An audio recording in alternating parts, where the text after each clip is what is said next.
फक्त 350 रुपये मध्ये एकदम क्वालिटी असा वॉटर पार्क तुम्हाला दाखवणार आहे की नाही. इथं गेल्यानंतर कंप्लीट तुम्ही खोळवायला पाहिजे. यात आणि तुम्हाला मिळणार आहे अनलिमिटेड ब्रेकफास्ट. आपण आलोय बळीराजा ॲग्रो टुरिझम आणि वॉटर पार्कला. इथं यायचं आणि आपण कुठलं बुकिंग केलंय पॅकेजचं ते बँड बांधून घ्यायचं. 350च्या पॅकेज मध्ये हे मिळणार आणि 700 रुपयाच्या पॅकेज मध्ये एवढं सगळं मिळणार. फुल डेच्या पॅकेज मध्ये ब्रेकफास्ट लंच दोन्ही पण अनलिमिटेड. बाकी ऍडव्हान्स बुकिंग केला तर तुम्हाला कुठला नाश्ता पाहिजे काय पाहिजे सगळं इथे तुम्हाला अनलिमिटेड मिळणार. आणि 12 वर्षापेक्षा बारक्या पोरांना 350 रुपये आहे. कुठलं पण पॅकेज घ्या. आणि 700च्या पॅकेज मध्ये तर एवढं काय कम्प्लीट फुल मजा करणार दिवसभर तुम्ही.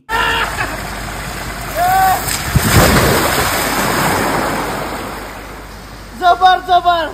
त्यानंतर रेंट तर हायच कर. अनलिमिटेड जेवण असल्यामुळे दाबून तनका द्यायचा. का तर इथलं नाश्ता आणि जेवण एक नंबर क्वालिटी. असं कुठल्या वॉटर पार्कला नसते की इथं क्वालिटी आहे. बाकी जेवण झाल्यानंतर निवांत असं मॅजिक शो आणि पपेट शो बघत बसायचं. त्यानंतर या टनल मध्ये गेल्यानंतर कम्प्लीट चक्र्या फिरतात. कम्प्लीट आतमध्ये गेल्यानंतर विमानात तर बसला तर कम्प्लीट झपकन वर जाते असं